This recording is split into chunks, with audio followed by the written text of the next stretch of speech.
Welcome back to the final episode in our Kwanzaa series. In the first video, we talked about what is Kwanzaa. In the second video, we talked about Umoja, bringing everybody together. In the third video, we covered Kujishakulia, Ujima, and Ujama, which was all about rebuilding our family. In the fourth video, we covered Nia, Kumba, and Imani, which was all about putting that to use. So now, in this video, in our final video, it's time to talk about what we need to do in order to celebrate Kwanzaa. How do you celebrate Kwanzaa and what do you need in order to do it properly? So sit back, relax, get your mind right. This is the Emancipation Movement.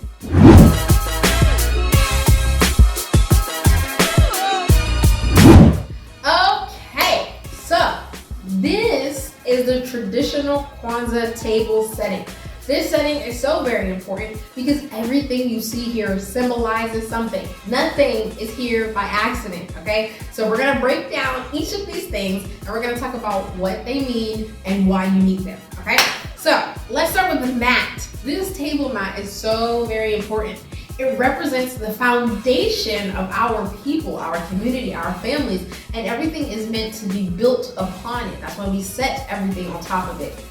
Typically, the mats are handmade. I know that can be quite hard to come by, but if you can get a handmade mat, find one. There's Etsy, there's Walmart might have it, I don't know. Just get yourself a handmade mat. I'm in Nigeria, so everything here is handmade by Nigerians, so we got that covered. But if you could find that in the US, and I'm sure you can, do that. Get yourself a handmade mat. Then you have the basket. The basket is what holds the crops, the fruits of our labor, right? Typically it's made out of straw, but it can be made out of anything. Growing up, we had a ceramic bowl that was handmade by my auntie's mom. So it was a ceramic bowl that she made and we just used that and it was incredible. So get yourself a basket, a bowl, anything. Again, it should be preferably handmade, okay? Then inside the bowl, you have your crops, right? This is supposed to represent the crops that you grew. If you have a garden, congratulations. Pluck your fruits and vegetables and put it in here. If you don't, that's fine. I don't have a garden. We literally took this from the kitchen. But you need to put your crops, your fruits and your vegetables into this bowl. Typically, a lot of people have corn, yam, sweet potato. I've seen green beans one time. So it just depends on what you have. This is all I had in the kitchen. We have plantain, tomato, white potato, sweet potato, and apples. That's what we had, and so we popped it in this bowl. And yeah, just make sure you put it back in the refrigerator at the end of the celebration. But you need to put your fruits and your vegetables in your preferably handmade basket. Then you have the Kendara. This is definitely the centerpiece, the thing that brings it all together, and oftentimes the most eye-catching. So the Kendara is the candle holder. Now, I know in the US it's quite hard to come by. A couple years ago we were looking for one and it was just ridiculous. It was so very expensive. But growing up, my mom, the queen of arts and crafts, she actually made one out of paper mache. I'm talking newspaper, flour, water, and cardboard. She made the Kendara, and we kept it for years. But get yourself the Kendara. It doesn't have to be fancy. It can be simple. Anything that has 7 holes is a Kendara. It can be a Kendara because keep in mind, it's all about symbolism. Not so much what it looks like, but what it represents, okay? So get your Kendara. Here you see that we have Kwanzaa written on ours. It doesn't have the double A like it's supposed to, but this is how you spell Kwanzaa in Swahili, like the actual word. But remember, keep in mind, the holiday does have 2 A's at the end.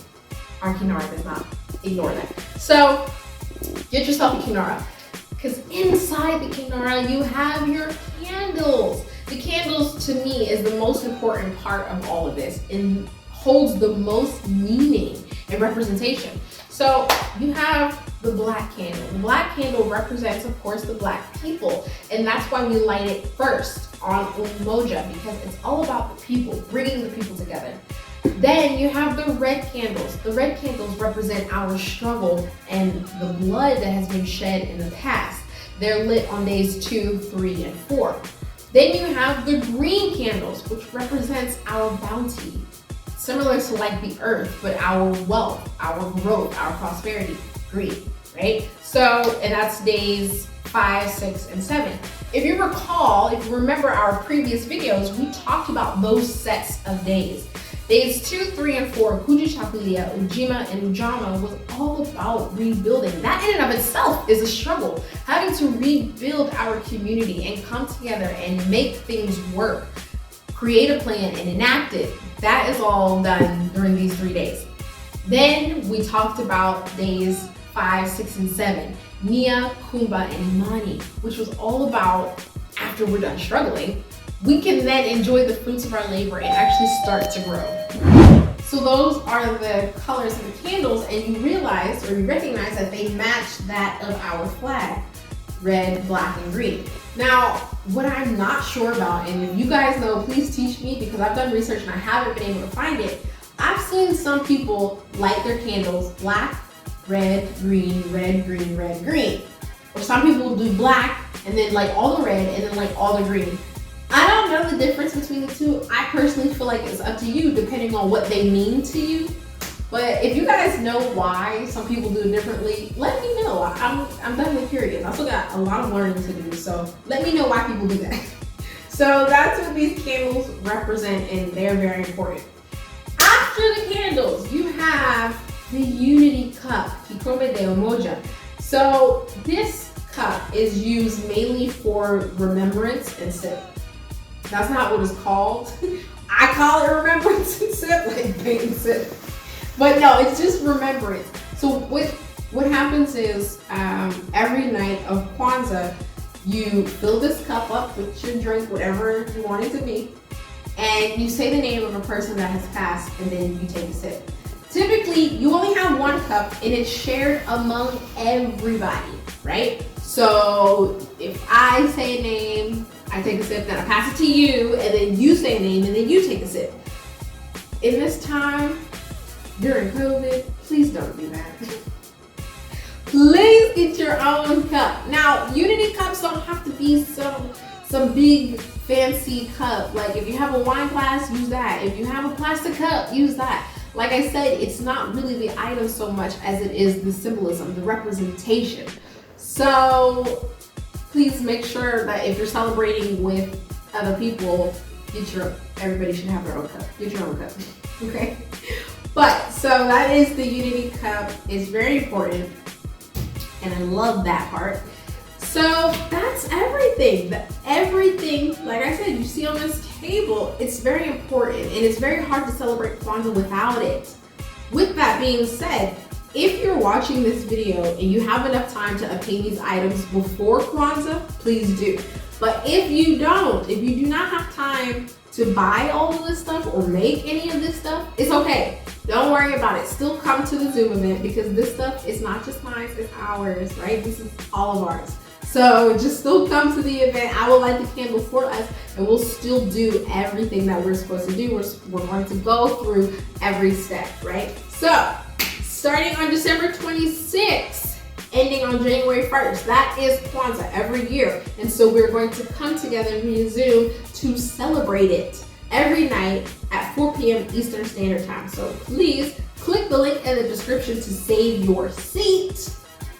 And then like, share, and subscribe, and click the notification bell to be notified when we drop more videos. I'm so excited. We're gonna have games, music, trivia, which I guess counts as games, but it's gonna be fun. And then we're gonna have real discussions, and I'm talking real conversations, nothing. This is not anything that's gonna be superficial. So definitely come ready to get into it.